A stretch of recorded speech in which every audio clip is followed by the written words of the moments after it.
इसलिए इस अपराध के लिए मैं आज आपका क्षमा प्रार्थी हूँ। मैं मृत्युलोक में राजा प्रदीप का पुत्र बनूंगा और इस श्राप से मुक्त होकर मैं स्वर्ग की प्राप्ति करूंगा। बहुत बहुत धन्यवाद। बहुत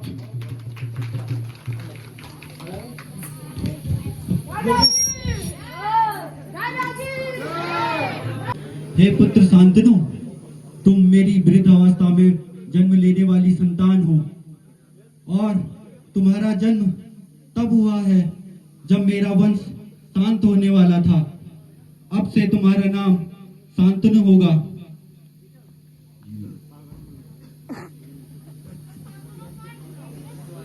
हे पुत्र,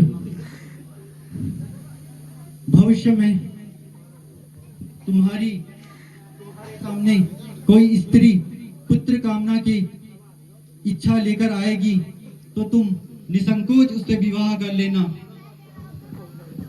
और याद रहे, अगर वो तुमसे कुछ भी कामना कहे निसंकोच मान लेना। अब मैं ये राज सिंहासन तुम तब करने जा रहा हूँ। क्या मेरे साथ शादी करना स्वीकार करोगी?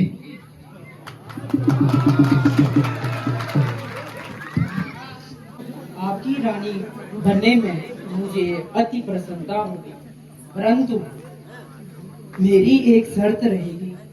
जिस दिन मैं कुछ बुरा भला बोलूंगी तो आप मुझे नहीं रोकोगे, वरना मैं उसी समय चली जाऊंगी।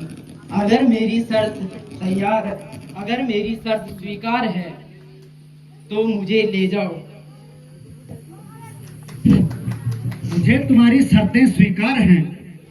तुम जो भी भला बुरा काम करोगी मैं तुम्हें नहीं रोकूंगा। भला ऐसी लक्ष्मी बुरा काम कैसे कर सकती है? मैं अपना वचन पूरा कर स्वर्ग भेज दिया है। अब अष्टवसु की बारी है, उसको भी जन्म देकर बहा दूंगी।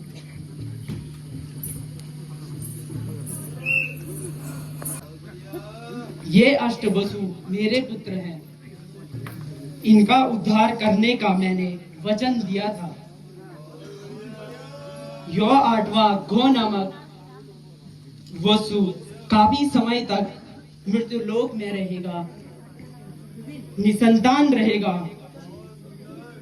यह अपने पिता को प्रसन्न रखेगा। मैं इसका उचित पालन पोषण, अस्त्र शस्त्र विद्या से परिपूर्ण उचित शिक्षा देकर उचित समय पर तुम्हें दूंगी। इसका नाम मैंने देवव्रत रखा है।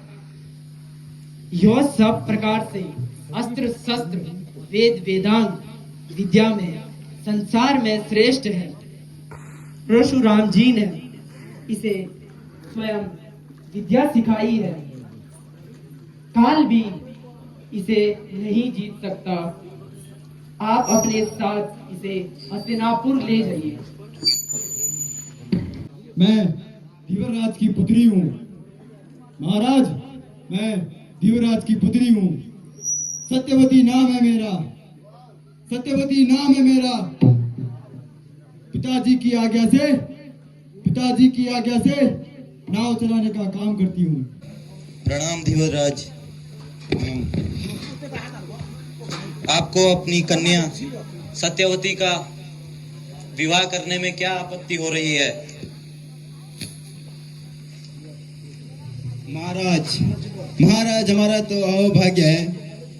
महाराज हमारा तो अहोभाग्य है, लेकिन मेरी एक शर्त है कि सत्यवती के घर में जो पुत्र पैदा होगा वही राजा बनेगा। तो मैं आपकी समस्या जान चुका हूँ। मैं भीष्म पितामह देवव्रत गंगापुत्र प्रतिज्ञा करता हूँ कि सत्यवती के गर्भ से जो पुत्र होगा वही राज्य का उत्तराधिकारी बनेगा।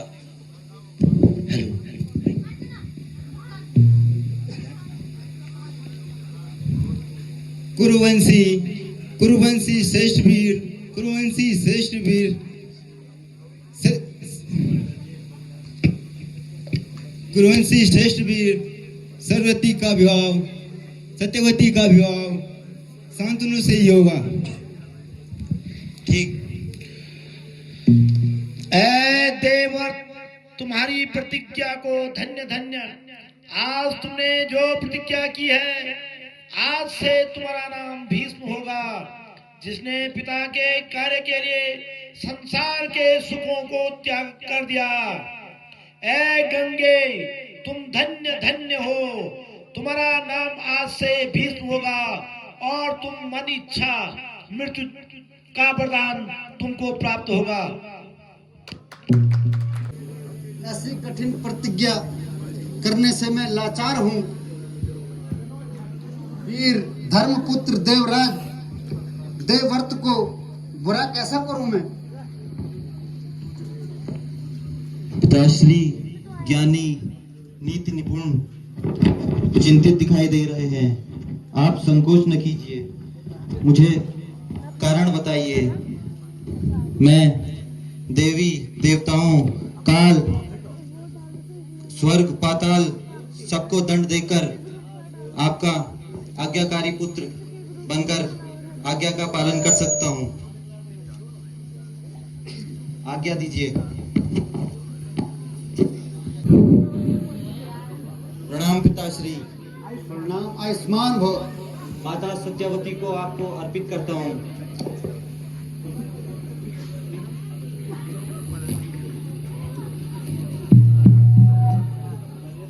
पितृभक्त पुत्र, तुमने मेरे लिए राज्य, सुख, स्वार्थ त्याग दिया है तथा कठिन प्रतिज्ञा की तुम्हारा नाम आज से भीष्म होगा।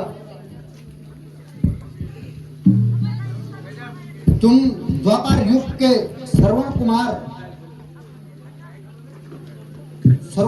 हो। जब तक सूर्य चांद रहेगा, मायापति विष्णु की माया जगत में रहेगी, तब तक तुम्हारी कीर्ति दुनिया में रहेगी। मैं तुम्हें प्रसन्न होकर वर देता हूँ, तुम्हारी इच्छा मृत्यु होगी। कर रहा हूँ और उस युद्ध में मैं उस भीष्म से हार चुका हूँ। वो प्रतापी भीष्म, जिससे अब स्वयं काल भी डरता है।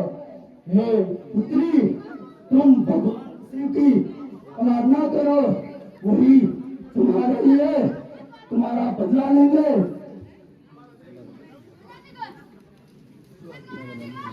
जो आज्ञा ऋषिवर, मैं अवश्य महादेव के पास जाऊंगी, वही मेरी सहायता कर सकते हैं। आप सदा खुश रहो पुत्री। मैं तुम्हारी तपस्या से प्रसन्न हूँ। मांगो, क्या वर मांगती हो? Very good. हे देवादिदेव महादेव, मेरा प्रणाम स्वीकार कीजिए। तथास्तु।